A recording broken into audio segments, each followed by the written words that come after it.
Bonjour le SCT. Donc, je suis Guillaume Auchat, je suis responsable du pôle patrimoine de la gare de Paris-Saint-Lazare.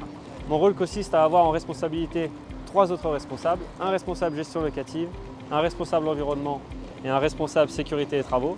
Et pour vous montrer un peu en quoi notre rôle consiste, je vais vous emmener sur l'un des plus gros chantiers de la gare. Venez avec moi.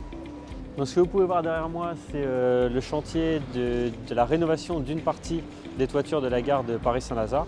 Le rôle de mon pôle sur ce chantier a été de mettre à disposition, de trouver des espaces pour les bases vies des entreprises titulaires donc des marchés de travaux.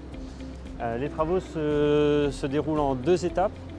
On a la partie de rénovation des toitures et ensuite on a la partie curage d'une coque intérieure, donc ça représente une surface de plusieurs centaines de mètres carrés pour pouvoir accueillir un futur musée.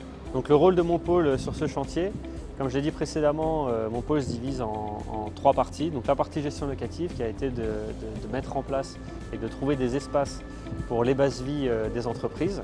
Ensuite la partie environnement dans laquelle on s'assure que l'entreprise respecte les normes environnementales et avec aucun déchet laissé de manière sauvage sur la gare et qui pourrait impacter le confort visuel des usagers. Et enfin la partie sécurité travaux, où on vigile à ce que tous les risques interférents soient bien maîtrisés, que le chantier ne dépasse pas sur les zones de circulation voyageurs et qu'on ne se retrouve pas avec des accidents au sein de la gare. Donc avant d'intégrer la formation à l'ESCT, j'ai commencé en tant qu'estimateur chiffreur sur des projets tout corps d'État, donc chez Gares & Connexions. J'ai tenu ce poste pendant 2 ans. À la suite de ce poste, j'ai été référent ouvrage d'art pendant 5 ans, encore chez Gares & Connexions sur toute l'Île-de-France. Et ensuite, j'ai intégré l'ESCT. Alors, j'ai choisi l'ESCT parce que le programme de formation était très ciblé sur la conduite de travaux.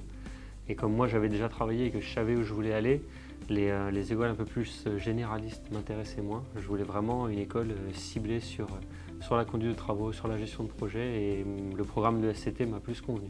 J'ai apprécié la formation. Dès mes premiers jours à l'ESCT, on nous a donné un projet d'assez grande envergure. C'est principalement des gros projets qu'on nous donne dans les cas pratiques.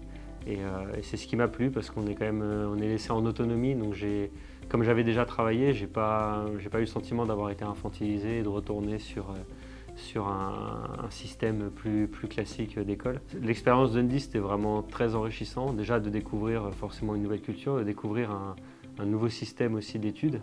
On n'a pas les mêmes volumes horaires, on n'a pas la même façon de faire qu'en France. Ça a été très intéressant. Ça permet de s'exercer en anglais, beaucoup à l'écrit, beaucoup à l'oral. Donc c'est très complémentaire et puis de pouvoir découvrir un nouveau pays, c'est vraiment très enrichissant. Si on me dit ESCT, moi je pense principalement à collaboration et travail de groupe.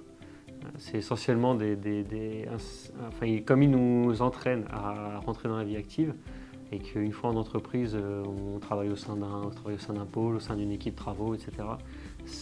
La collaboration, c'est la base de tout et donc c'est le point fort de l'ESCT, c'est que presque tous les projets sont en collaboration. Si j'avais des remerciements à faire, je dirais merci à l'ESCT de m'avoir offert l'opportunité parce qu'ils m'ont tout de suite accepté alors que j'avais arrêté l'école pendant 5 ans. Donc c'est pas forcément toutes les écoles qui acceptent ce type de profil. Merci moi aussi de m'avoir offert l'opportunité de pouvoir faire mon Master 2 à l'étranger. Ça, c'était une belle expérience aussi.